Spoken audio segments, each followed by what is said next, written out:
अब आप देखिए, यहाँ पर जो विधि दिखाई गई है वो समान त्रिभुज विधि है। और इससे पहली वीडियो के माध्यम से हमने वर्ग विधि की बात की थी। उस विधि में वर्ग बनाए जा रहे थे और यहाँ पर उसी मानचित्र को विवर्धन या लघुकरण करने के लिए त्रिभुज का निर्माण किया जाएगा। किया जाता है इसका लंबे तथा संकीर्ण क्षेत्रों में। लंबे तथा संकीर्ण क्षेत्रों के लिए इसका उपयोग किया जाता है। यहाँ पर नदियां होंगी, नहरें, सड़कें, रेल मार्ग आदि का क्या है, विवर्धन या लघुकरण किया जाता है। इस विधि में और वर्ग विधि में अंतर क्या है? वर्ग विधि में वर्गों का निर्माण किया जा रहा था, वर्गों का निर्माण कर रहे थे हम, और यहाँ पर क्या करेंगे? त्रिभुज का निर्माण करेंगे। हमें एक उदाहरण मिला हुआ है के द्वारा मानचित्र का लघुकरण करेंगे, क्योंकि इसमें लघुकरण की बात की गई है।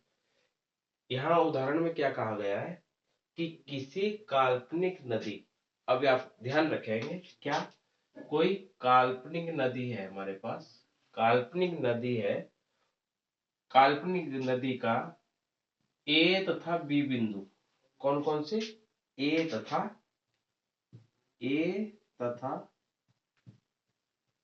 बी बिंदु के मध्यवर्ती भाग के मानचित्र का समान त्रिभुज विधि के द्वारा कितना? 2:3 ए तथा बी बिंदु कितना? 2:3 का क्या करना है? लघुकरण करना है। क्या करना है? लघुकरण करना है, लघुकरण किया जाना है। आइए इसे चित्र के माध्यम से समझने की कोशिश करते हैं। सर्वप्रथम हमें ध्यान रखना है कि हमारे पास जो उदाहरण है उसमें एक नदी का जिक्र किया गया है, वो काल्पनिक नदी है। ये जो आपको दिखाई दे रही है यहाँ पर, ये काल्पनिक नदी है। और इसी काल्पनिक नदी का हमें क्या करना है? 2/3 अनुपात में लघुकरण करना है, यानी इस नदी को छोटा करना है, छोटा करना है। तब क्या करना है? सर्वप्रथम आपको केवल नदी दी जाएगी, आपको ए बी पॉइंट दिया जाएगा और आपको क्या करना है? ए बी पॉइंट को एक सरल रेखा के द्वारा मिलाना है, इस तरह से। जब सरल रेखा के द्वारा आप इसे मिला देंगे, फिर इस सरल रेखा पर आप क्या करेंगे? एक लंब उठाएंगे, इस तरह से। इस लंब को आप निरंतर आगे बढ़ाते जाएंगे, इस तरह से। आगे बढ़ाते जाने पर ऊपर जाकर एक पी पॉइंट अंकित करेंगे, पी पॉइंट अंकित करेंगे। ध्यान रहे, पी पॉइंट जितनी अधिक दूरी पर होगा उतना ही अधिक लघुकरण में शुद्धता आएगी, लघुकरण में शुद्धता आएगी, इस तरह से। जब हमें पी पॉइंट मिल गया, उसके पश्चात हमें एक लाइन मिलेगी पी और बी, एक लाइन मिलेगी पी और बी, ये वाली लाइन मिलेगी आपको। तो इसे आप पी से बी की दूरी देखते हुए आगे बढ़ा देंगे, इस तरह से। तत्पश्चात अब क्या करेंगे? जो ए बी रेखा पर नदी के मोड़ हैं, इस तरह से नदी इस तरह से आ रही है, ये आ रही है, ये जो मोड़ है, इन सबको दिखाने के लिए इन बिंदुओं को पी बिंदु से एक सरल रेखा के द्वारा मिलाएंगे।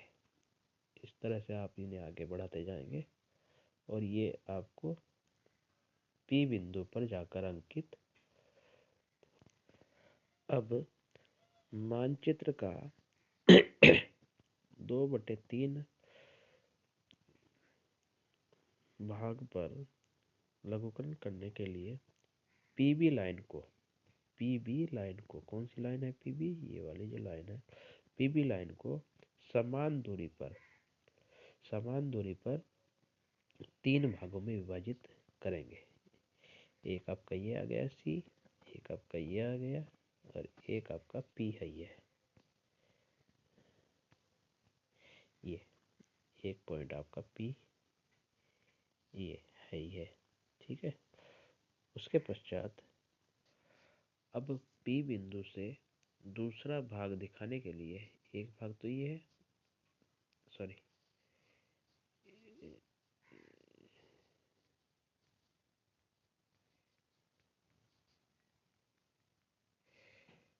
एक भाग आपका ये है और दूसरा भाग आपका ये है।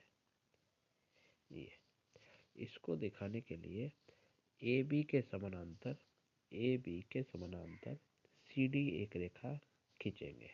CD एक सरल रेखा खींचेंगे और ये जो CD रेखा होगी ये AB रेखा पर जो काल्पनिक नदी बनाई गई है उसका 2/3 भाग होगी, 2/3 अनुपात होगी। अब जितने बिंदु AB रेखा पर दिखाए गए हैं नदी के, उन्हीं बिंदुओं को उसी अनुपात में CD रेखा पर दिखाया जाएगा।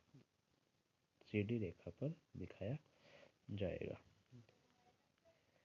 यही CD रेखा पर बनी आकृति AB रेखा पर बनी काल्पनिक नदी का 2/3 अनुपात में लघुकरण होगा। इस तरह से हमने AB काल्पनिक रेखा की नदी जो है ये, इसका 2/3 अनुपात में लघुकरण कर दिया है। कैसे होगा ये समझा है। आप इसको अपनी उत्तर पुस्तिका पर बनाने की कोशिश करेंगे।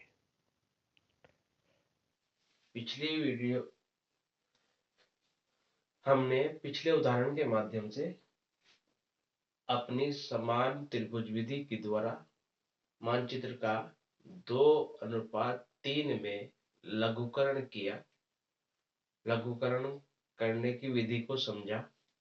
अब एक नया उदाहरण हमारे पास है जिसमें 1:2 लाख आरक पर मानचित्र दिया गया है आपको। किसका है वो नदी का मानचित्र है। किसका है? नदी का मानचित्र है। और इस नदी के मानचित्र को कौन सी मापनी पर परिवर्तित करना है? 3,50,000 आरक पर। किसके द्वारा? समान त्रिभुज विधि के द्वारा। क्या करना है? लघुकरण करना है। तब दोनों मापनियों के बीच का अनुपात देखेंगे पहले। उसमें क्या करेंगे? हमारे पास हमने सूत्र समझा था पहले, क्या? x बराबर नई मापनी बटे पुरानी मापनी। x का मान निकालना है हमें। x का मान निकालना है। तो नई मापनी कौन सी है हमारी? 1:3,50,000 ये। और पुरानी कौन सी है? 1:2 लाख। इसको जब सॉल्व करेंगे 1/3,50,000 गुणा 2 लाख बटे 1 बराबर आ जाएगा 2 लाख बटे 3,50,000। तो ये आंसर आएगा 4/3 में। 4/3 के अनुपात, ये आंसर आएगा 4/7 में। 4/7 के अनुपात में मानचित्र का क्या होगा? लघुकरण किया जाएगा। आइए इसे चित्र के माध्यम से समझने की कोशिश करते हैं।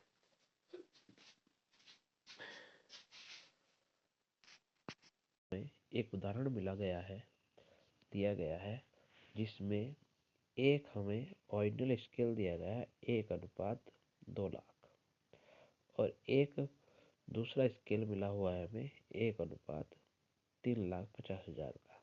जिसमें क्या करना है? इस स्केल पर हमें क्या करना है? अपने मानचित्र को, कौन से मानचित्र को? जो हमें ओरिजिनल स्केल पर मिला है उस मानचित्र को लघुकरण करना है। कौन सी विधि के माध्यम से?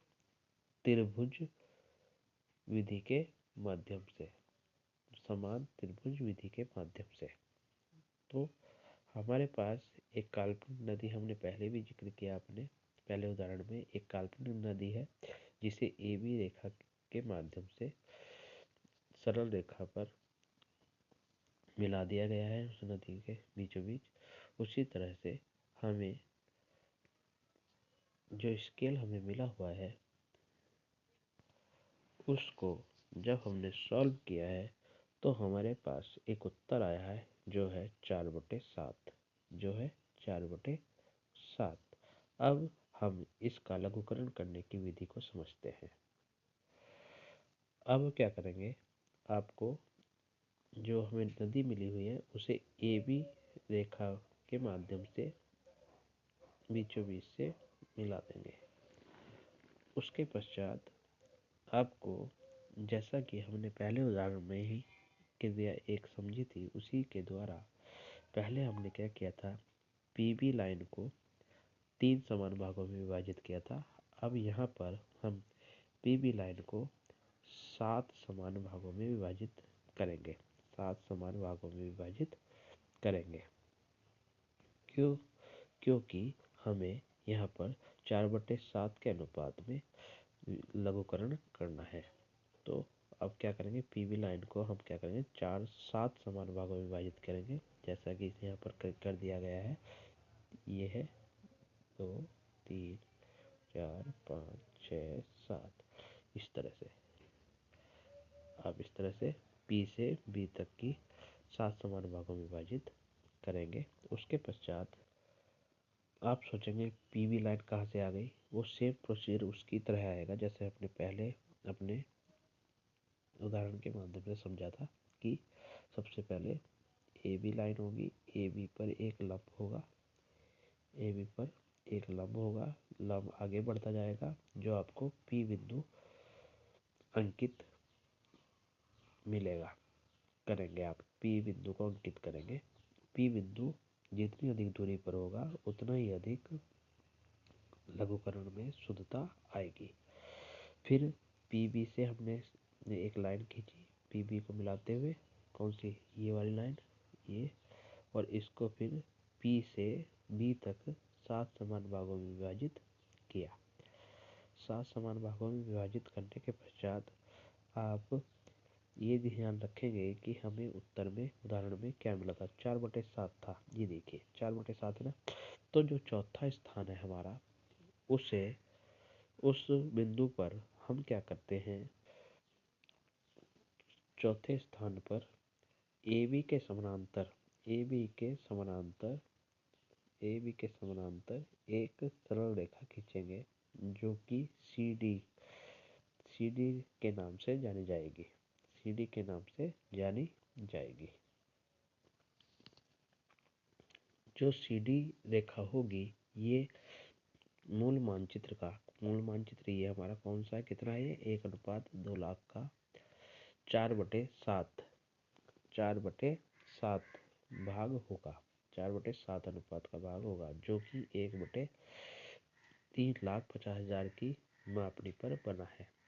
तत्पश्चात जैसे ही नदी के मोड़ आदि दिखाए गए हैं उन सबको बिंदु को मिलाते हुए रेखाएं खींची जाएंगी जो पी तक जाएंगी, और जितने भी मोड़ हैं नदी में उन सबको प्रदर्शित करने के लिए एज ए स्टिच आप सीधी रेखा पर उन सबको मिलाएंगे। उम्मीद करते हैं ये जानकारी आपको अधिक लाभप्रद महसूस होगी। उदाहरण के माध्यम से दी गई आरेख के माध्यम से, पिछले उदाहरण में दी गई आरेख के माध्यम से हमने मानचित्र को लघुकरण करने की कोशिश की है। लघुकरण के मानचित्र के लघुकरण को चित्र के माध्यम से समझने की कोशिश की है। यहाँ पर एक उदाहरण दिया गया है हमें, इसमें आरेख दी गई है 1:4 लाख, दूसरी आरेख दी गई है 1:2,50,000। 1:4 लाख पर कोई नदी का मानचित्र बना हुआ है और उस मानचित्र को 1:2,50,000 पर विवर्धन करना है। तो सूत्र क्या है हमारे पास, सूत्र है नई मापनी बटे पुरानी मापनी। तो इन मानों को सूत्र में रखने पर क्या आएगा, x बराबर 1:2,50,000 नई मापनी है हमारी ये वाली, बटे 1:4,00,000 हमारे पास पुरानी मापनी है। इसको जब सॉल्व करेंगे तो ये इसके 1/2,50,000 हो जाएगा और गुणा 4,00,000 बटे 1 हो जाएगा। 4,00,000 बटे 2,50,000 आ जाएगा। जब इसे काटेंगे आप तो 5 अट्ठे 40 और 5 पंजे 25, तो ये आ जाएगा आपका 8/5। जीरो से जीरो कट जाएंगी, 40 बचेगा, 25 बचेगा, तो फिर हम किसे क्या करेंगे, समान एक संख्या से काटेंगे। तो यहाँ पर हमने 5 से काटा, 5 अट्ठे 40 और 5 पंजे 25, 8/5। तो जब हम नदी का विवर्धन करेंगे तो वो कितने अनुपात में करेंगे, वो करेंगे 8/5 के अनुपात में विवर्धन। आइए इसे चित्र के माध्यम से समझने की कोशिश करते हैं। दिया गया है हमारे सामने, जिसका आपको क्या करना है, पहले हम क्या कर रहे थे, लघुकरण कर रहे थे। इस बार क्या करेंगे, हम इसका मूल मानचित्र का विवर्धन करेंगे। क्या करेंगे मूल मानचित्र का विवर्धन करेंगे। तो क्या करेंगे, हमें ओरिजिनल स्केल मिला है 1:4,00,000, ये दिखाई दे रहा है आपको 1:4,00,000। और इनलार्जमेंट कितने पे करना है, 1:2,50,000। ये सही से नहीं दिखाई दे रहा, पर 2,50,000 है, ये 2,50,000 है। अब क्या करेंगे आप, जो हमें काल्पनिक एक नदी मिली है, उस नदी को एक लाइन के द्वारा ए बी रेखा में विभाजित करेंगे। ए बी एक रेखा होगी, ये एक ए बी रेखा होगी, ये खींची जाएगी और ए बी से एक लंब उठाया जाएगा बीचों बीच से, मध्य से, जो कि आगे तक बढ़ता जाएगा और एक बिंदु मिलेगा हमें, जो हमें क्या होगा, पी बिंदु होगा। क्या होगा, पी बिंदु होगा। आप देख पा रहे होंगे, ये पी बिंदु होगा। पी बिंदु ए बी रेखा से जितनी अधिक दूरी पर होगा मानचित्र के विवर्धन में उतनी अधिक शुद्धता आएगी। उसके पश्चात पी से बी को मिलाते हुए एक लाइन खींचेंगे, जो कि आगे बढ़ती जाएगी और इसको अपनी पहली उदाहरण के माध्यम से, जैसे आपने समझा है, समान दूरी पर विभाजित करेंगे। समान दूरी पर विभाजित करें, कितने बिंदुओं पर विभाजित करेंगे, हम करेंगे 5 बिंदुओं पर विभाजित, क्योंकि हमारा जो उत्तर आया था वो कितना आया था, 8/5 था। कितना था, 8/5, ये दिखाई दे रहा होगा आपको। तो पीबी लाइन को 5 समान भागों में विभाजित करेंगे। 5 समान भागों में विभाजित करेंगे, 1 2 3 4 और एक आपका 5, ये हो गया। उसके पश्चात जितनी दूरी पर ये हमें पॉइंट मिले हैं, 1 2 3 4 5, उसी दूरी पर पीबी लाइन को आगे बढ़ाएंगे। पीबी लाइन को आगे बढ़ाएंगे और पीबी लाइन पर आगे बढ़ाने पर 3 बिंदु और आएंगे, 6 7 और एक 8। जो 8वां बिंदु होगा वो आपका सी पॉइंट होगा। जो 8वां बिंदु होगा वो आपका सी पॉइंट होगा। और 8वां बिंदु कौन सा, 8/5 है ना, ये इस हिसाब से। तो उसके पश्चात ए बी रेखा के समानांतर सी बिंदु को सी डी रेखा बनाएंगे ए बी के समानांतर। और जितने भी इस ए बी रेखा पर बनी काल्पनिक नदी पर मोड़ आदि बनाए गए हैं, उन सबको ध्यान में रखते हुए इन सरल रेखाओं को पी बिंदु से मिलाएंगे इस तरह से, और उसी को नीचे की तरफ भी बढ़ाएंगे। कहाँ तक, जो आपके सी को क्रॉस करती, सी डी लाइन को क्रॉस करती जाएगी। जैसी आकृति